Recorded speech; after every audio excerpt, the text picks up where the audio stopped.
Hello, welcome to the video for Wednesday, November 4th for the After Effects class. I'm going to let you guys in right now.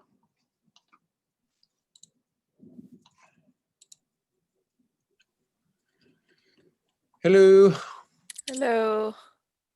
How's it? Who wants to see my little unicorn puppy? Let's see. I want to see. She's got a little unicorn costume on. One of her arms is out. I guess she partially escaped, but Oh, so cute. she's real tired. Now, she a new puppy for you? Yeah. Nice. What kind is she? I guess a teacup chihuahua. I don't know what else. Cool. She's a blondie. What's her name? Annie. Like Annie. little orphan Annie. Yeah. Cute. Except now she's not an orphan. No longer. That's awesome. Well,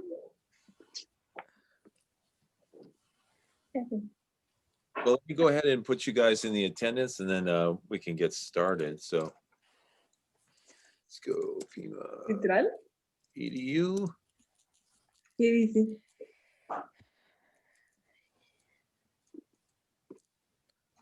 Okay. Let's see. Employees, teach, and then attendance. Okay.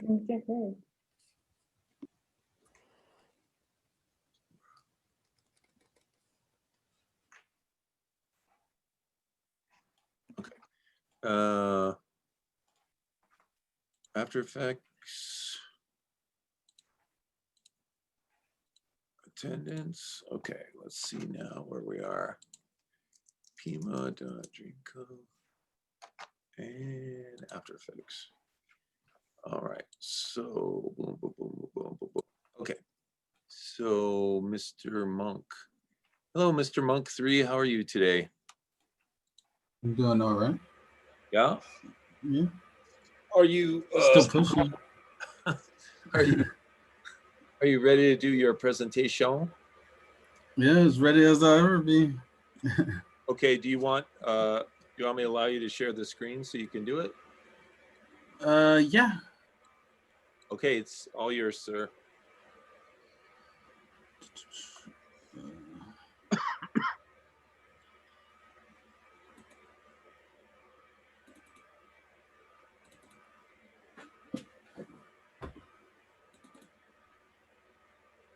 Oops. Okay. 3 seconds. Okay. All right, no problems.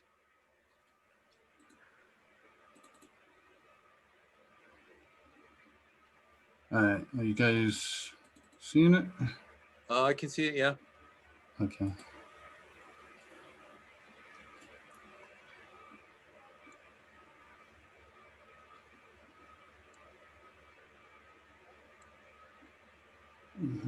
Move this out of the way. Okay. So I did my presentation on just pretty much special effects in the general, like from film and any type of media like that, and the mechanical and optical and how it tells a story.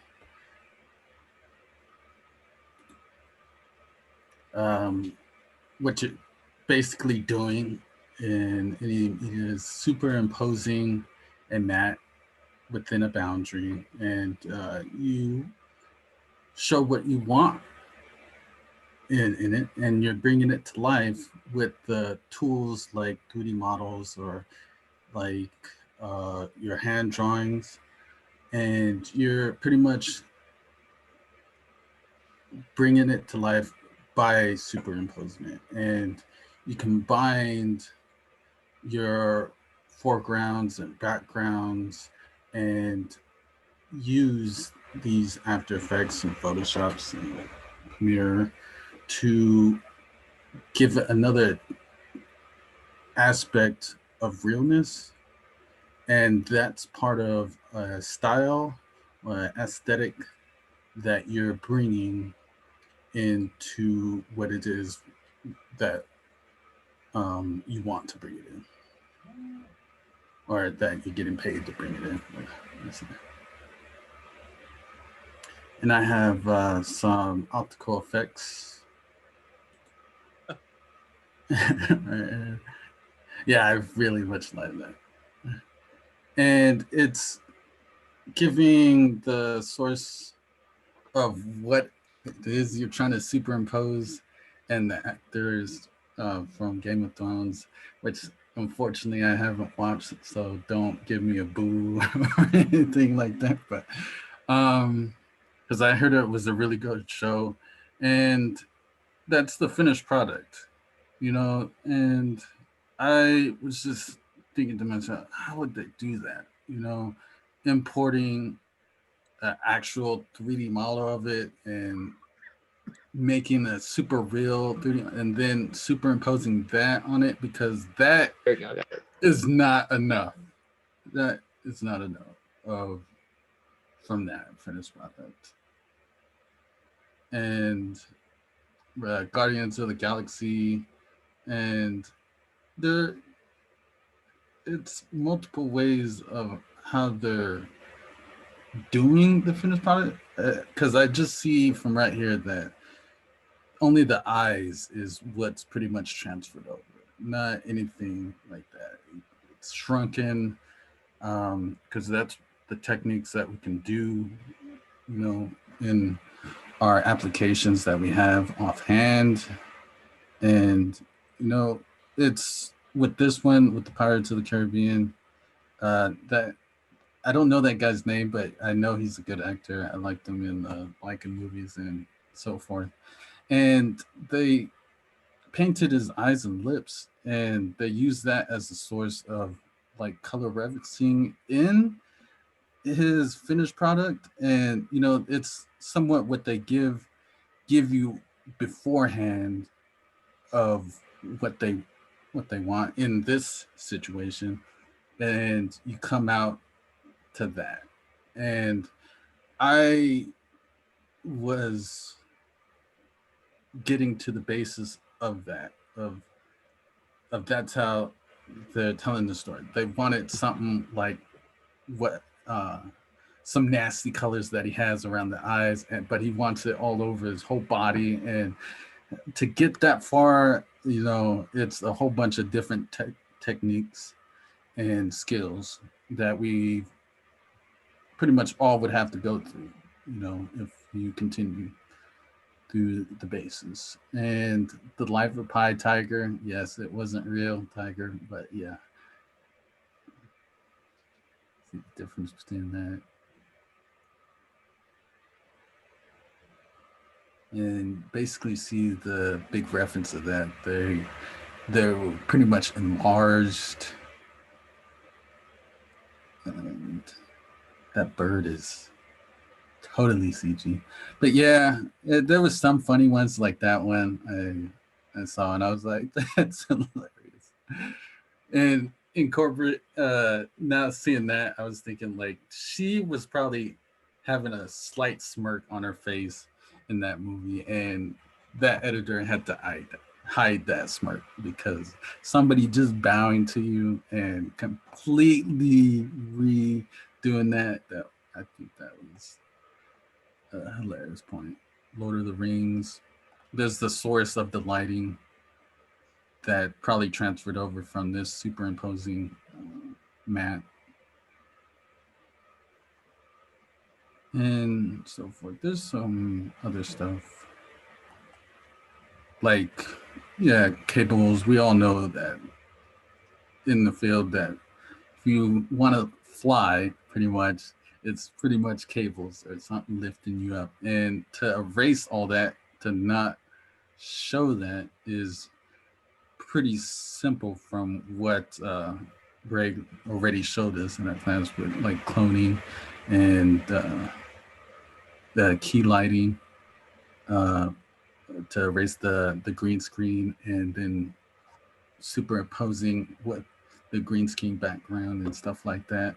It's all those techniques that I was trying to get at and try to pinpoint to show in the presentation that's an amazing feat itself. X-Men's Future Past. All right, I'll move on. Oop. Wait. Uh-oh, I think it exited me out.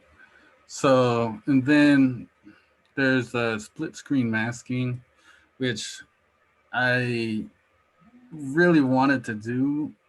And I tried to get a presentation of me doing it myself, but because I really love that picture right there. I think that is such coolness. And it's part of the techniques of add, subtract, and splitting with the mask. And you're just changing the whole. You're changing a drastic thing within its medium that you take out. You can see that from just a simple nose and a simple half of his skull. Yeah. I think that's just sick. And the techniques that we can do. And got this little video that's showing an example of how to split your layers and how to do the first step of still having your source, but you're splitting it to make this effect that he's showing you in the front of his video that he has, that it's all the spinning spheres circling around and expressing his logo. So I'll just start that from the top.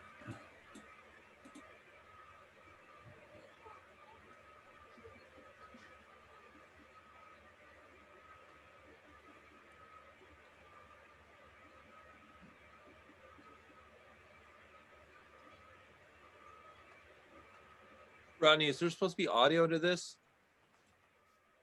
Yeah, you can't hear it? No. Do you have like headphones in or something? Yes, I do. You want to take them out? Yeah.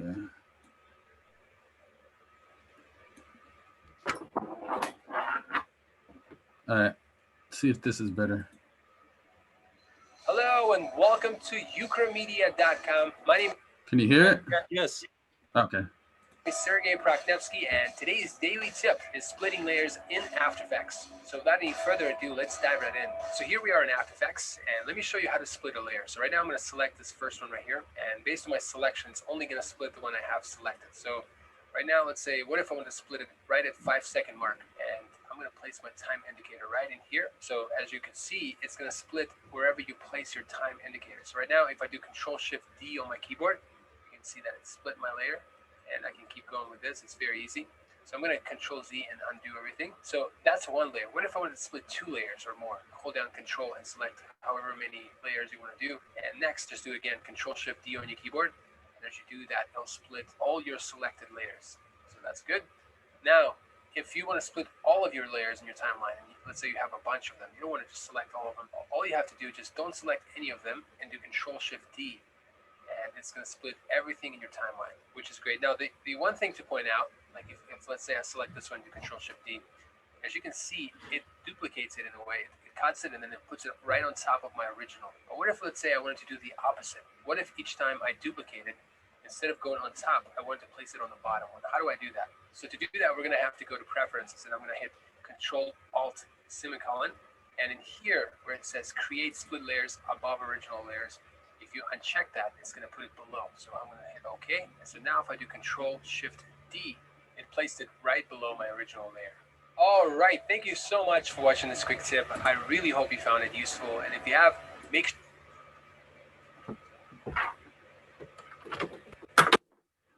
Oh yeah, that's technique to make something awesome, like his intro that he has.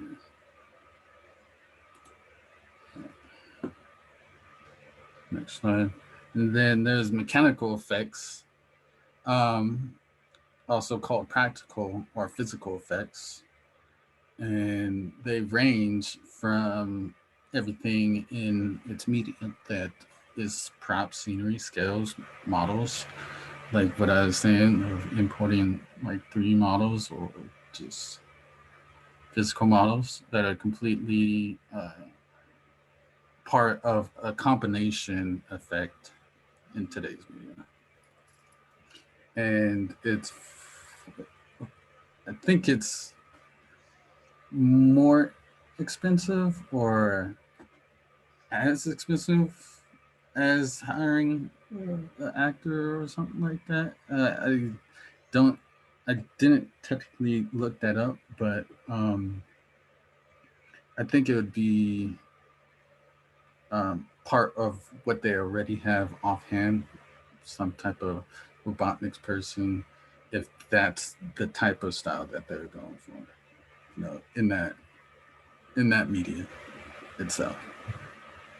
They would already have that situated out in part of getting the whole reel of a film, because I'm film together. That be like, yes, we can put some robotics in there and be like, yes, that costs us money because we have them.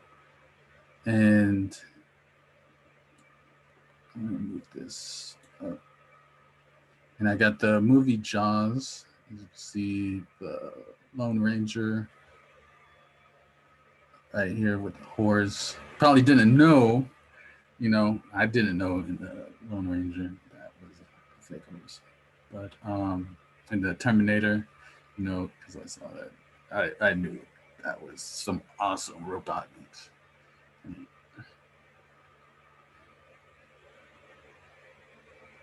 And can you guys see this screen of what it's showing? Like, can you see yourself in my presentation? Because this thing that I have to keep moving so I can see everything that I have in the screen, it's showing everybody in the class. I didn't know if you can see it. Let's see. It's showing the Coraline animation in the right, and it's not being obscured by anything. Oh, okay. All right. Yeah, you answered my question. Then I got the stop action substitution. Like if you got like, I don't know, friends in high places, which honestly I don't, but it's just the fact that this shows the example of stop action substitution and what you have to clear out to make it more surreal. It's this human doing all of that, and it seems very simple in my opinion, and making the everything more surreal because that's what we pretty much do. We do scenery and sights and make it super real. I mean that so making that superficial is easy is what I'm trying to say. In my opinion, but I haven't done it yet. So but it seems like I can tackle it. And like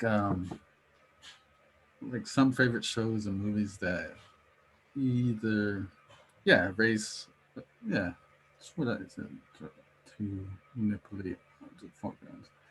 And there's some media that Robot Chicken, TV show, Caroline the Movie, Nightmare Before Christmas, that incorporated this, and they were all good movies. And I wanted to point that out, that those were good stories told. And I got this video about stop action substitution.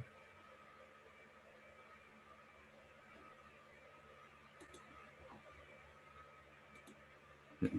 I'll plug my headphones.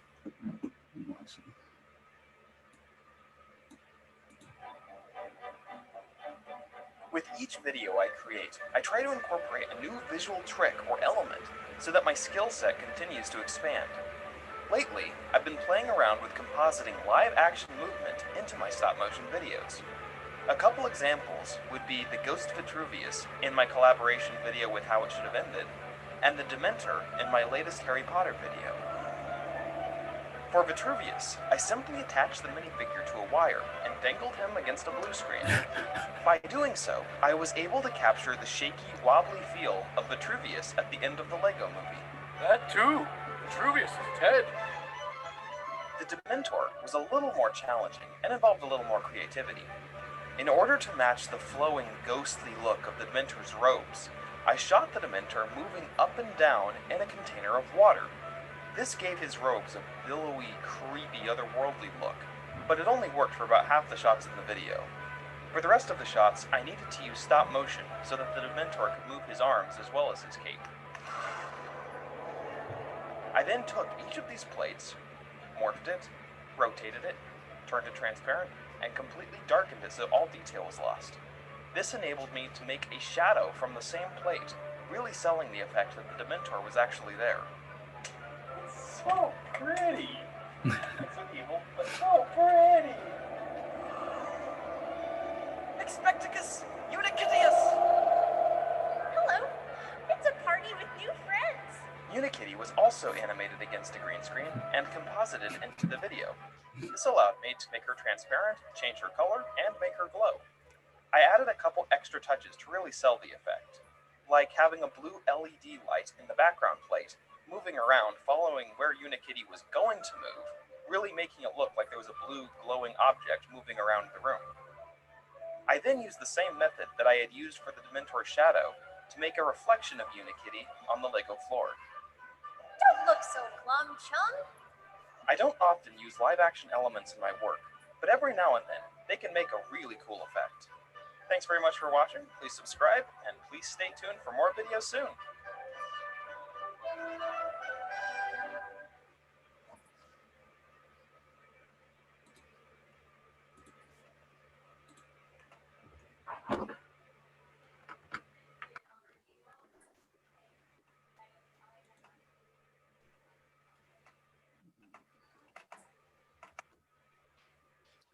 And then I got miniature reenactments that we can possibly encounter within our lifetime of doing this that is also superimposing on the boundary of the alien spaceship or the alien movie mothership that it was in. I didn't think that was actually a miniature reenactment, but I thought it was more of CG, but I really feel that they superimposed that, I guess, good for me to not believe that was a miniature.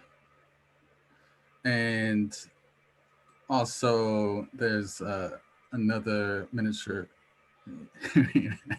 but also the stop action in it with Robot Chicken, see, with Thundercats.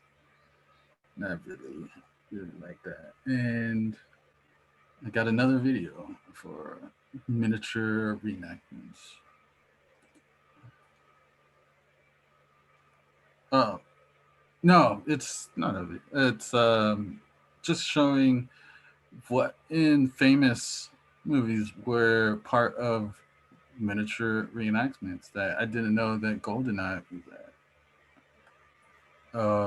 And the Inception part where they went into that dude's, I guess, dream world, or I don't know. That was I can't really remember the movie, but that was somebody, and they had to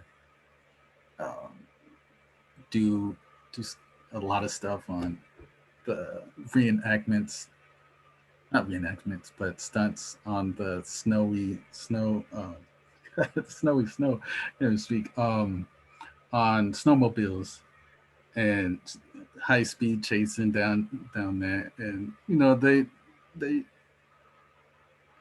did a good job on showing this, because I don't know the exact part that they showed the this, the miniature reenactment, but and that's what I feel that they did a good job there. Can't even notice that. And the Lord of the Rings reenactment of the city. Don't remember exactly what city that is, but yeah. But these are techniques to make everything believable when it's out of this world type of story, when they're explaining the story and explaining where all these unnatural things live and reside, and they're trying to make you believe that. And these are techniques and effects that they try to sell, to make everybody believe. And that is actually really neat too. I thought that was in the Lord of the Rings.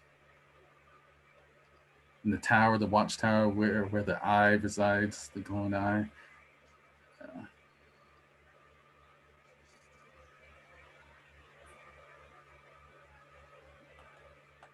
Hotel Rwanda. Oh, not Rwanda, but it's not the Grand Budapest Hotel.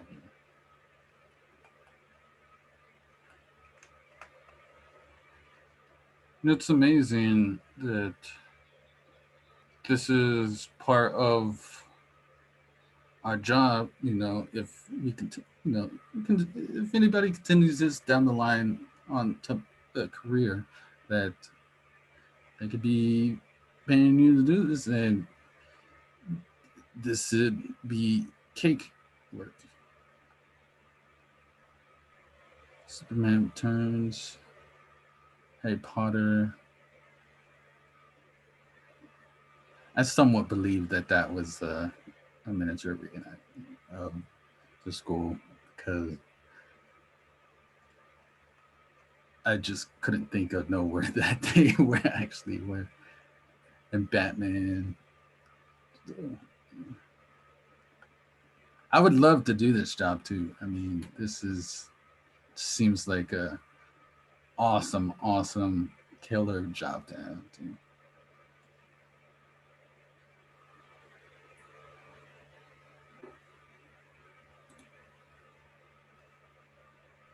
And the effect of double exposure, bringing in into the tips and tricks that we know into the media that we bring it to, is well known for teleporting and ghosting.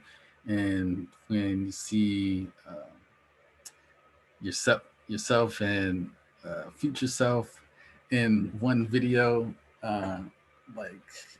real, and like, damn, how did they do that? It'd be like, boom, and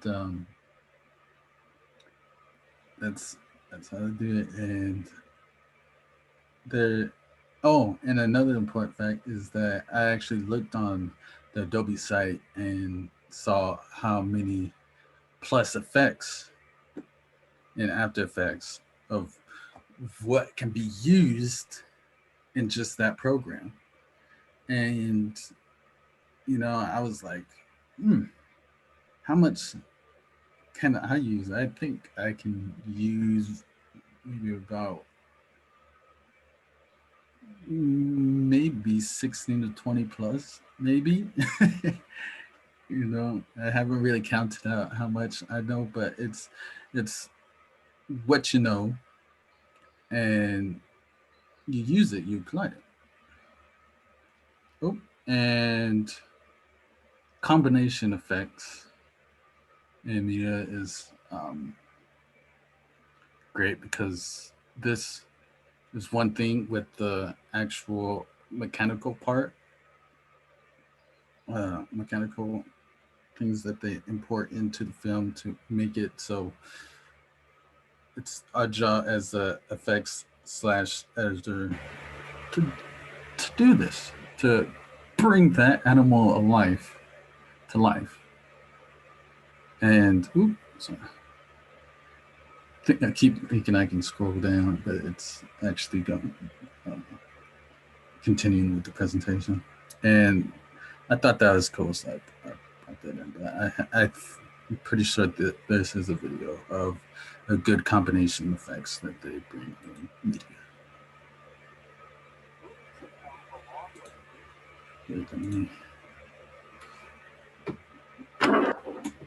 Detach this like here.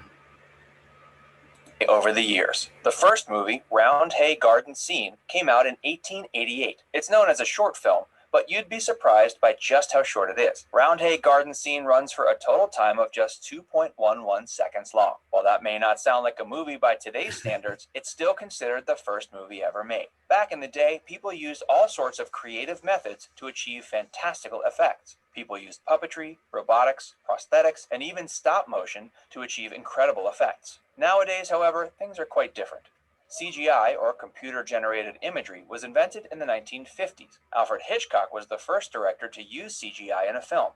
The film, Vertigo, came out in 1958. A few designers carefully used a WW2 anti-aircraft targeting computer to create a spiraling effect that stunned audiences around the world. However, many people fall under the misconception that using CGI is easier than the old methods of creating special effects. However, this could not be farther from the truth. Puppetry, robotics, stop motion, and other forms of classic special effects require a great deal of time and talent. So does CGI, although a different skill set is required. After all, we've all witnessed bad CGI.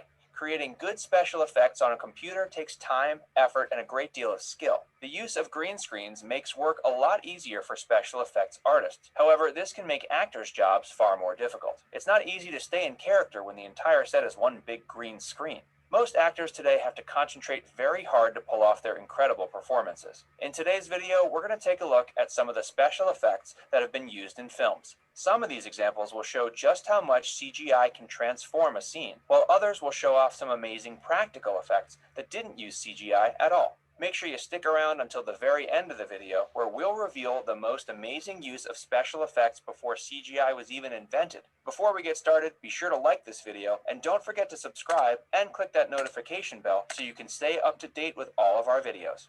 Facts First presents How Special Effects Transformed the Most Famous Movies. Harry Potter. The Harry Potter series was an incredibly popular film franchise. Part of what makes the series so enchanting is the exciting and beautiful world where it takes place. The crew had to use plenty of special effects to make the world just as magical as the books. Even though it was a difficult task, everyone in the film worked hard to make Hogwarts come to life. After many long hours, they certainly did the castle justice. For the first film, Harry Potter and the Sorcerer's Stone, the design team built an intricate 3D model of Hogwarts. Shots of the castle were then digitally enhanced to make it look as realistic as possible. The film series also required tons of CGI for all the spells and magical mischief that the main characters get into. For the famous scenes where Harry Potter flies on a broomstick, he was filmed in front of a green screen. While he sat still on a broom, the broom was carefully mounted to the floor, although that part was removed during the editing phase. The Twilight Saga Eclipse. Twilight was another popular film franchise, especially among younger women. In the series, Bella Swan is caught between two supernatural romances, a werewolf and a vampire. While the vampire, Edward, didn't require as many special effects, the werewolf underwent quite a bit of CGI. During the scenes where Jacob was transformed into a wolf, the actor had to wear a special suit. Later, the special effects team added CGI to make him look like a real wolf. During filming, however, it certainly looked odd. Kristen Stewart probably had to work very hard to keep from laughing as she acted alongside that ridiculous suit. 2001: A Space Odyssey. 2001: A Space Odyssey was released in 1968, when CGI was relatively new. While director Stanley Kubrick definitely had the means to use this technology, he often chose to use practical effects instead. He commissioned a British aircraft company to build a rotating contraption similar to a Ferris wheel. It cost a whopping $750,000. The crew bolted all the furniture and control panels to the surface of the machine and turned it on so that it rotated at a speed of 3 miles per hour. If you're impressed by this expensive ship, click the like button. The Lord of the Rings. While The Lord of the Rings came out long after CGI was invented, it still changed CGI forever. The crew used a combination of CGI and practical effects to achieve one of the most breathtaking trilogies in film history. In this fantasy series, the hobbits and dwarves are much smaller than humans, wizards, and elves. To capture the height differences, they frequently used a method known as forced perspective. The crew used extreme camera angles to make it look as though the hobbits and dwarves were much shorter than the other characters. In some cases, they also used stunt doubles. The most exciting part about the trilogy's special effects, however, can be owed to the character Gollum. To bring his character to life, the special effects crew created an entirely new form of technology. With the help of Andy Serkis's expressive movements, they were able to use motion capture technology and special CGI animation to make Gollum look as real as any other character in the film. The Hobbit. The Hobbit trilogy was filmed a few years after The Lord of the Rings ended. However, by the time they began working on the film, technology had advanced considerably. As a result, the crew relied more heavily on CGI. Instead of using forced perspective like in The Lord of the Rings, actors who played characters of different sizes were filmed at separate times. For example, this method was used in the scene where Gandalf sits inside Bilbo's house with all the dwarfs partying around him. Sadly, while all the dwarfs and Bilbo were filmed at the same time, Ian McKellen, who played Gandalf, was filmed all alone. Poor McKellen was so heartbroken that he couldn't act at the same time as the rest of the actors that he broke down on set. While CGI can be a great way to add a new layer of realism to a movie, it isn't for everyone involved. Alien. Perhaps one of the most iconic scenes in film history didn't use CGI at all. The famous chest-bursting scene in the film Alien was done entirely through practical effects. The actor, John Hurt, had a hand puppet fixed to his chest. The crew built a fake chest piece made of fiberglass to put under his shirt, and they also put plenty of tubes filled with fake blood. The crew attached wires to the puppet so that after it exploded from the actor's chest, it could run across the table. The most exciting part? None of the other actors on set knew what to expect, which means their shocked and terrified reactions were completely real. Avatar. The film Avatar relied heavily on CGI to make the film an immersive and wondrous experience. The famous blue creatures were, of course, played by regular human actors. However, their appearance was devised entirely through CGI. This means the actors had to work in special motion capture suits so the special effects crew could add all the CGI to the footage. Imagine acting in a weird suit all day long. That takes some serious dedication and acting skills. Star Wars. The original Star Wars trilogy had a massive effect on special effects in the film world. The film Return of the Jedi used lots of CGI, but director George Lucas wasn't afraid of going back to classic special effects at times. At first, George Lucas wanted the explosion of the Death Star to be animated with CGI. However, after thinking about it for a while, he decided to use practical effects instead. The scene was filmed with a special motion-controlled camera. Above the camera was a box filled with black powder and titanium shavings. A crew member set the mixture on fire and it exploded across the room, creating an amazing visual effect. The Wizard of Oz. The Wizard of Oz was released in 1939, and the film was groundbreaking for countless reasons. The biggest reason the film became so famous is because it was the first movie ever released in Technicolor. However, it also used some incredible special effects. Even though CGI hadn't been invented yet, the technical crew spent tons of time producing a world that audiences would never forget. The iconic tornado scene was comprised of two parts. While part of the footage was filmed from real tornadoes, the close-up shots were done with a very creative special effect. The crew filled a silk stocking with sand that was hung over a model of Dorothy's farm. A miniature fan was pointed towards the tornado so that it twisted around and resembled the real-life natural phenomenon. As you can see, film crews can create amazing effects through a variety of creative ways. Do you prefer practical special effects or effects made with CGI? Let us know in the comments below. And don't forget to subscribe to Factsverse for more videos. Yeah.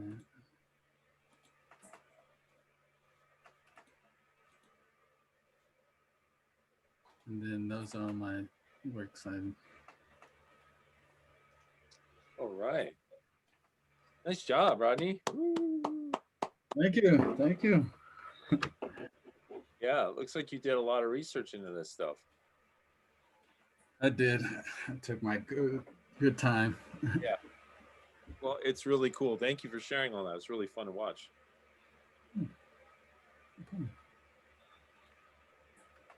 Okay.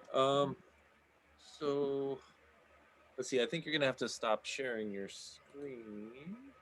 Oh, okay. All right. So let's see. I'm gonna share my screen real quick here. If I can find, here it is. Share screen. Share. Okay.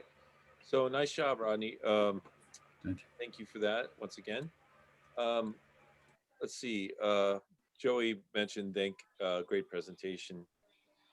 So nice job.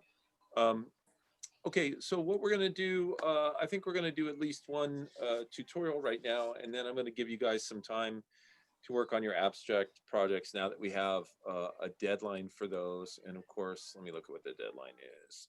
November 16th. So that would be a week from next Monday that's due.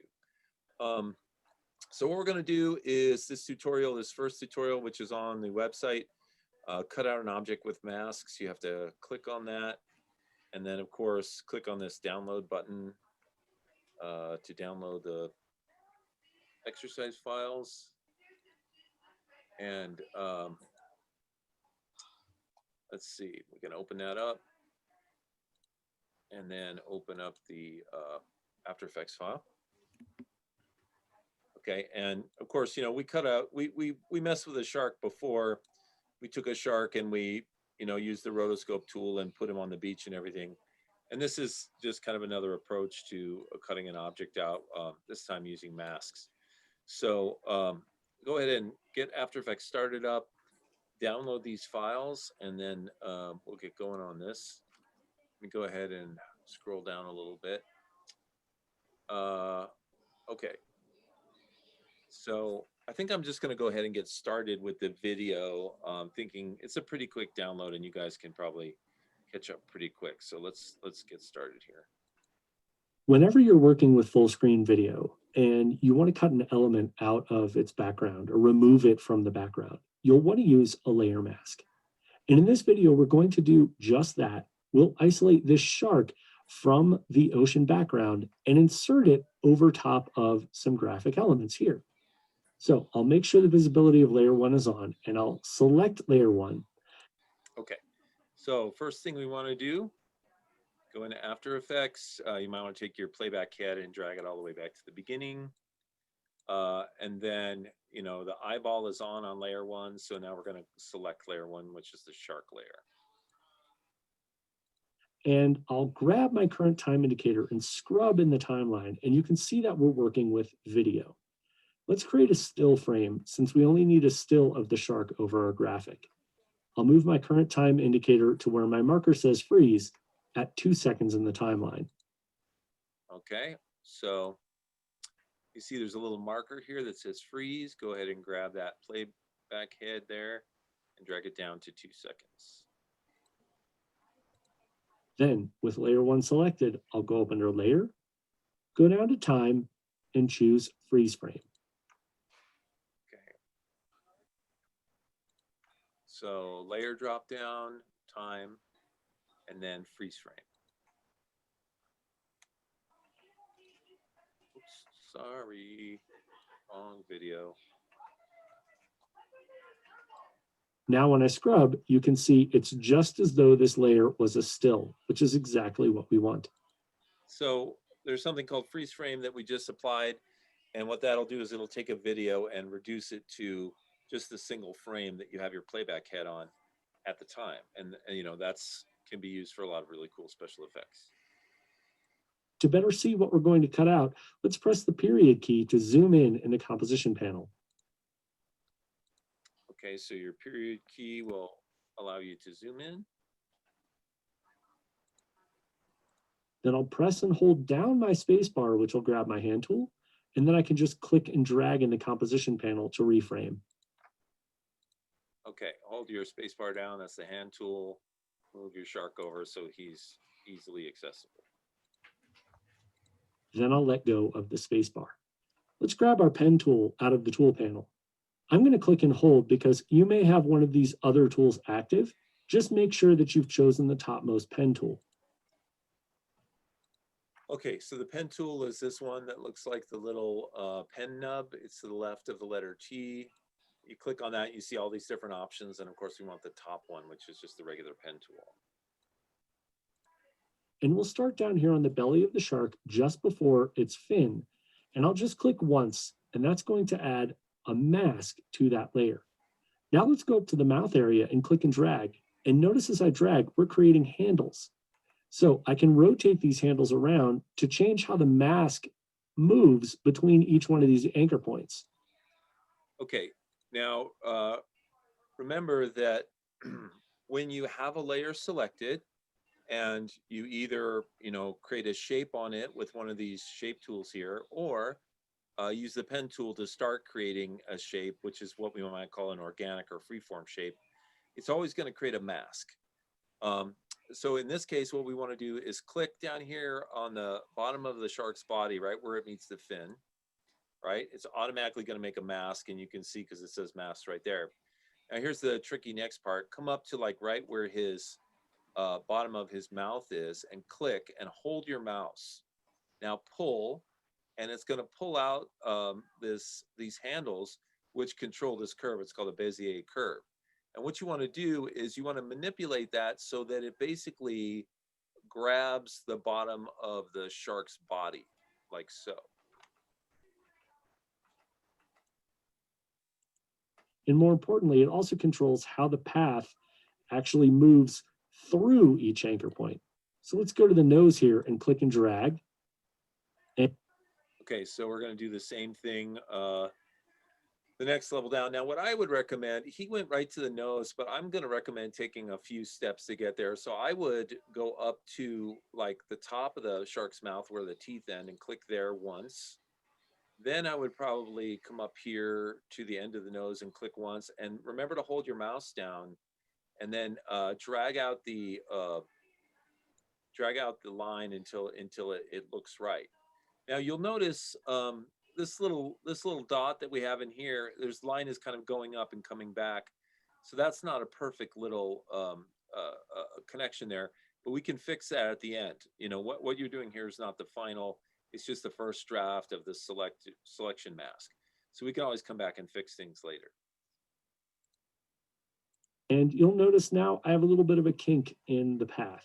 And that's fine, because right now we just want to make sure that we have handles and path points at the key areas along the shark. So here, I'll click and drag to create handles just at the base of the dorsal fin. Okay, so let's keep going. We're going to do one here and then one at the top. Okay, so we'll go here, click and hold, drag this out. Okay, click here. Now this one's a little tricky. You got to spin this one around. Notice that didn't do very well, right? Let me see if I can fix this though. If you hold down your command key on the Macintosh or your control key on the PC, you get a different type of handle or a different type of cursor. It looks like a little V, and you can click on the handle that's sticking out and you can move it down until it's in about the right position. And then you can click on that other one and move it. And this will allow you to reposition that curve so that it's better. Now, while we're talking about that, you might as well go ahead and fix this little guy too. If you click on your command or control key and click, if you guys have the same problem I do, and you click on this little handle that's coming way out here, you can drag it back down into the original point. And now you can see that I've got a much nicer little straight line there going over his mouth, right? Now, not everybody has a different level of mastery with this pen tool. It's one of the hardest digital tools, I think, to use in these programs. I've spent many hours with the pen tool, many frustrating hours with the pen tool in Illustrator. Now I'm pretty decent with it, but only after spending a lot of time with it. Okay, let's keep going. I'll click and drag to add more handles up here. And again, it's fine that the path is off the shape because we're going to go back and refine that a little bit later. Okay, so let's keep going around the end, the top part of the shark here. So I'm gonna, if you ended up doing little edits down here like we did, you can click back on the last point with your pen tool, and that'll start you up again. I'm gonna go down here and click, and then I'll come here, and it's up to you at what point you want to start to fix things. I think we'll be able to probably go the whole shooting match here, and then we can come back and fix a few things. Let's see.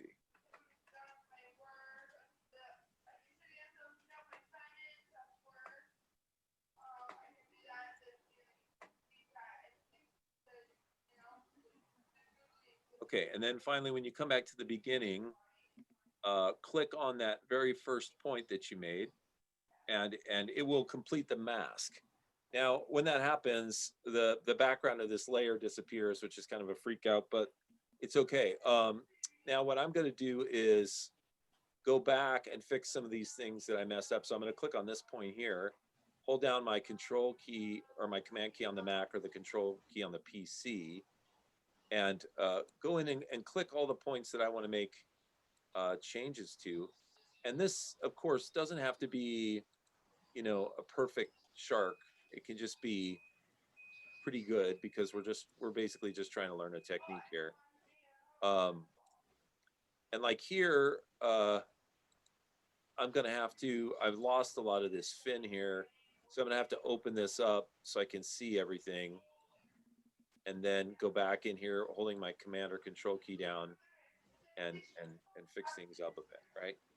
So go ahead and work on that. I'll let the rest of the video play while you're doing that. For smaller detailed areas like this, I'm going to create much shorter handles, but I'm still clicking and dragging.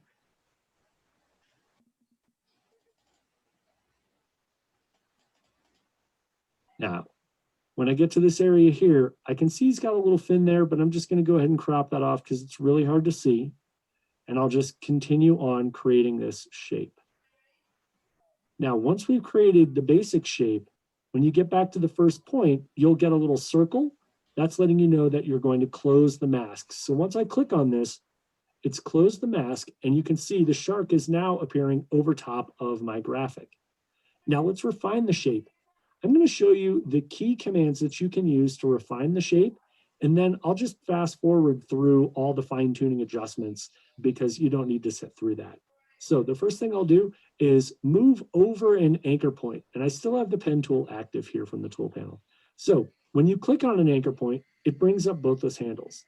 Now I can reposition the anchor point like so, and if I adjust the handles, they adjust on both sides. If I want to adjust a handle only on one side, I'm going to hold down Option on the Mac or Alt on Windows and click on that one handle, and that's going to break the translation between these two handles. So I'm going to hold down Alt or Option, and I'll just fine-tune the movement of the path over this one little point. You can do the same thing here, holding Alt or Option. Now, if you hold down Alt or Option and then click on a path, it'll change it from having handles to not having handles. So I want you to feel free to go through and fine-tune the mask and make your adjustments, making sure you notice the difference between just clicking and dragging directly on a point versus clicking and dragging while holding the Alt or Option key down to get a more refined adjustment for the path over that specific area. And I'll rejoin you here in just a few. Okay, so go ahead, take a minute, see if you can get that shark looking pretty good. And he's done the same thing, and now he's fast forwarding to where he's got his good looking shark. All right, once you have something you like, go back up to the tool panel and grab the selection tool, and then you can click directly on layer 1, and I'll press the comma key to zoom out. Okay, so once you've finished, click up here on the main selection arrow, come down here, click on layer 1.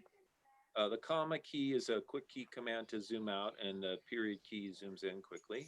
Now we can see the whole scene. And I'll just click on the shark and reposition it within the scene. So you can. Okay, so now we're gonna grab the shark. And of course, you know, what we have here, it's interesting because what we have is a video that we freeze framed, and then we used the pen tool to draw a mask around it, basically cutting everything out and turning this into a still graphic, which is an extremely cool option that you have with After Effects here. Let's go ahead and reposition that. Let's see, once you need to isolate an element out of its background, if it's a rather complex shape, you definitely want to use the pen tool. Okay, now, and that's the end of the video. That's basically all we're doing today. Now, what's interesting is now you know two techniques that you can use to get something out of the background. One is the pen tool, you know, which creates this mask, and the other is rotoscoping. If you remember the little shark that was swimming, and we took it and we rotoscoped it so it selected the edge, and then we put it on the beach. We put a different background in there.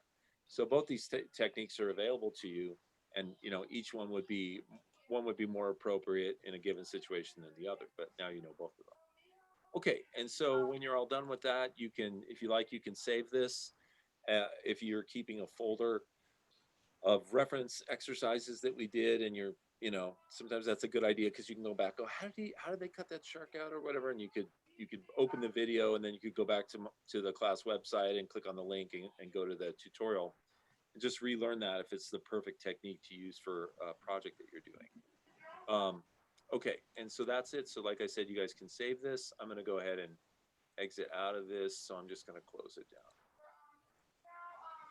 Okay. All right, so we spent the last few classes talking about different aspects of abstract, avant-garde, experimental films, and I'm hoping that I've given you guys enough of a definition of those that you have some directions that you can choose to go. Remember, there's kind of no wrong when it comes to this exercise, because really almost anything you could do could be called an experimental film. But what I would recommend is, out of all the different things that we described, true abstract, which is either, animation or real life things that you can't really tell what they are. That's one direction to go. Surreal is another direction to go. Non-narrative is another direction. And then just experimental, which could cover all of those and more.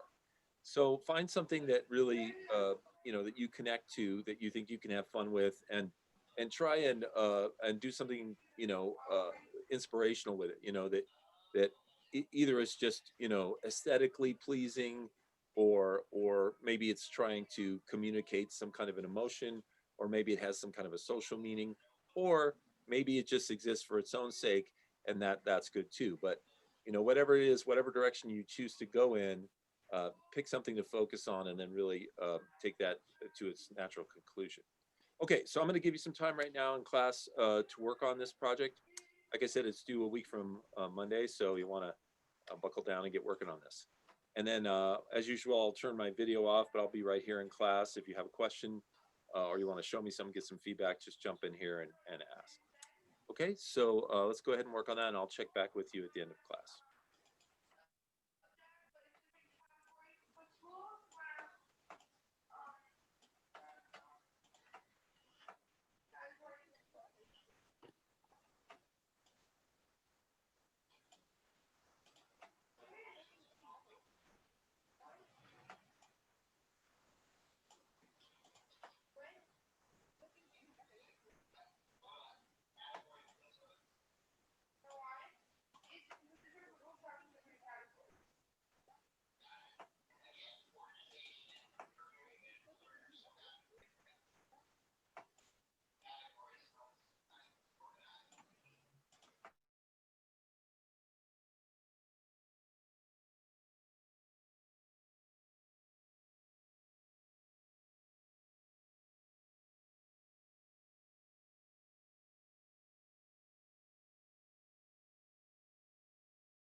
Greg, I have a question. It's Rodney. Okay. I am having trouble trying to put a source video as long as my composition. And I tried to go into composition and composition settings and elongate it in the time I want, but that didn't work. And Okay. I also pulled the little arrows at the back of the selection to try to pull it back, but it won't do that either. What am I doing? Now the question is was the video that long to start with? No, I think it's originally shorter than my composition. Okay. That I wanted to. So my understanding is that you can't make a video any longer than it actually is in After Effects. However, you could slow it down. You could slow its frame rate down, and then it would take a longer amount of time to play. Okay. Well, I was thinking something like that because and you're talking about time remapping. Yeah. A little bit. Okay. I was thinking of like that, but since my actual composition that I want to put it in is maybe like almost 40 to 50 seconds longer than what I need this to be, I was thinking of duplicating it and maybe a little time remapping, because all it's doing is it's these people walking in the mall around in first person, and I want to incorporate that into my actual composition. But then if I duplicate that, I was thinking once I have like a good visual of what it's showing, it's going to be it somewhat defeats the purpose. Well, Gabe just chimed in and said you could also duplicate it and put both videos side by side and bridge them with a transition or something. Maybe you can find a way to basically loop that video by duplicating it and as Gabe was saying, making some kind of a smooth transition. You could even have one fade out the opacity while the other fades in, so that it kind of transitions from one to the next. Okay. Yeah, I'll look into it. Thank you. Okay, you're welcome. Okay, you guys, we just have a few minutes left. So anybody else have any questions? Okay, well, go ahead and spend the next few minutes working on the projects, and then at 3, I'll go ahead and end the class, and I will wish you guys a good weekend and see you again on Monday. Bye now. Sounds good. Have a good weekend. You too. Thank you.